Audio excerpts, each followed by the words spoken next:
गुंडों के चले जाने के बाद पूरा घर मानो अपनी सांसें रोक कर खड़ा था। दीवारों पर सन्नाटे की परछाइयां लटक रही थीं। अनवी ने अपने पापा की तरफ देखा। उनके चेहरे पर डर, थकान, बेबसी की परतें साफ नजर आ रही थीं।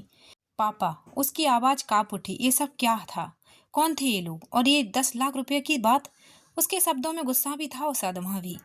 धर्मपाल ने कांपते हाथों से अनवी का हाथ थाम लिया। गहरी सांस लेते हुए बोले, बेटा मुझे माफ कर दो, मैंने तुमसे सच छुपाया था। उनकी आंखें भर आईं। सीवी के ऑपरेशन के लिए मैंने कहा था कि पैसे मेरे दोस्त ने दिए हैं, लेकिन वो झूठ था। अनवी ठिठक गई। उसे लगा मानो जमीन उसके पैरों तले से खिसक गई हो। सच क्या है पापा? धर्मपाल जी ने सिर झुका लिया। मैंने कभी सिंघानिया से 5 लाख रुपया उधार लिए थे। उनकी आवाज में शर्म और दर्द घुला हुआ था। वो हमारा पड़ोसी है, उसने मदद का भरोसा दिया और मैंने मजबूरी में उससे हाथ मिलाया। अनवी सुनने खड़ी थी। कपूर सिंघा ने यह नाम सुनते ही उसके भीतर हलचल मच गई। उसे लगा कि यह नाम उसने पहले भी सुना है, लेकिन याद साफ नहीं है। उसकी आंखों में अविश्वास और गुस्सा भर आया। लेकिन पापा, वो तो हमारे पड़ोसी हैं, उन्होंने आपसे ऐसा कैसे किया? धर्मपाल जी की थकी हुई आंखों में शर्म झलक रही थी। धीरे धीरे बोले, उसने मदद का भरोसा दिया था बेटा, लेकिन उसका असली रूप अब सामने आया है। अनवी चुपचाप सुन रही थी। उसने कहा था कि 5 लाख देगा। जब मैं उसे लौटाने गया तो उसने ब्याज के नाम पर रकम दुगनी कर दी। धर्मपाल जी का सिर झुक गया। अब कुल रकम 10 लाख हो गई है और अगर हम इसे नहीं चुका पाए तो उसके इरादे बहुत खतरनाक हैं। उनकी आवाज टूट गई। अनबी की आंखों में आक्रोश उमड़ पड़ा। उसे यकीन नहीं हो रहा था कि वो पड़ोसी इतना संभ लगता है, अंदर से इतना निर्दयी और स्वार्थी निकल सकता है। अनवी सुनने खड़ी थी। अनवी की आंखों में आक्रोश उमड़ पड़ा। उसे यकीन नहीं हो रहा था कि जो पड़ोसी बाहर से इतना संभ लगता है, अंदर से इतना निर्दयी और स्वार्थी निकल सकता है।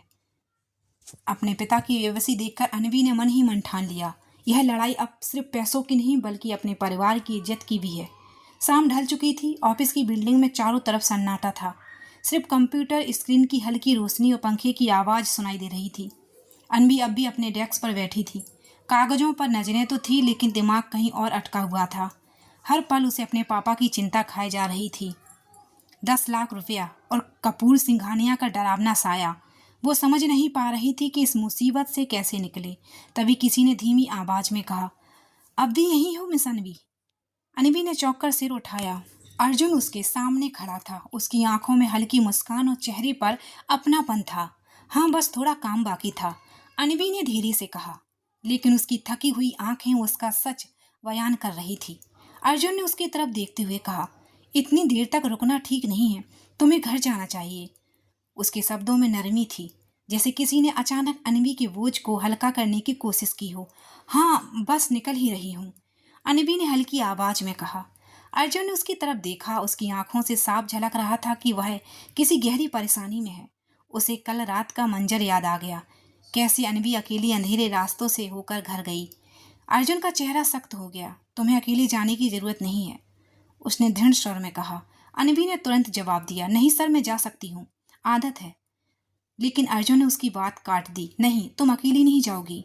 उसकी आवाज में ऐसा अधिकार था कि अनवी पल भर को चुप हो गई। थोड़ी खींच तो गई, लेकिन भीतर से उसे लगा कि शायद अर्जुन सच में उसकी परवाह करता है। अर्जुन ने फोन उठाया, तुरंत आदेश दिया, हाँ, गाड़ी तुरंत भेजो और ध्यान रहे मिस अनवी को सुरक्षित घर पहुंचाना है। अनवी का दिल कसक गया। उसे अच्छा नहीं लगा कि उसकी सुरक्षा के लिए किसी और को आदेश दिया जा रहा था। फिर भी उसके पास कोई और विकल्प नहीं था। वह अर्जुन की गाड़ी से घर पहुंची, लेकिन जैसे ही दरवाजा खोला उसकी सांसें थम गईं। घर के भीतर वही गुंडे खड़े थे, धर्मपाल जी को पकड़कर धमका रहे थे। उनके चेहरों पर दरिंदगी साफ झलक रही थी। पापा, अनवी चीख उठी।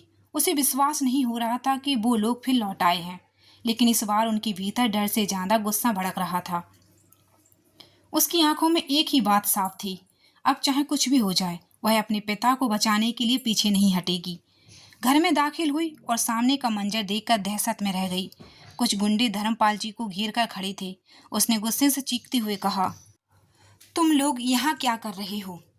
उसकी आवाज में इतना दम था कि सब पल भर को रुक गए। गुंडों की नजर अनबी पर पड़ी तो उनके चेहरों पर हैरानी और खौफ मिला हुआ भाव आ गया। गुंडों का लीडर ठंडी मुस्कान के साथ बोला, अरे वाह, तो ये है तुम्हारी बेटी, सच कहूँ तो इसकी उम्मीद नहीं थी। उसकी आवाज में व्यंग झलक रहा था। धर्मपाल जी ने गुस्से से उसकी तरफ देखा और गरजे, मेरी बेटी को अपनी गंदी नजर से भी देखना मत। लेकिन लीडर अनबी की तरफ बढ़ते हुए बोला, सुनो लड़की, हमारे बॉस का कहना है अगर तुम साथ देने का वादा कर दो तो तुम्हारे पापा का पूरा कर्ज माफ कर दिया जाएगा। उसकी आंखों में चालाकी की चमक थी, मानो कोई सौदा रख रहा हो।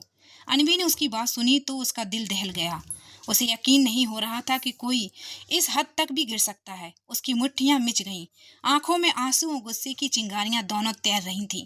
उसे एक ही बात समझ आई, यह अब सिर्फ पैसों की बात नहीं रही, यह उसके परिवार की इज्जत और हिम्मत की लड़ाई है। अनवी के सामने पापा की बेबसी देखकर उसका दिल भर आया। पापा, आखिर हुआ क्या है? उसकी आवाज कांप रही थी।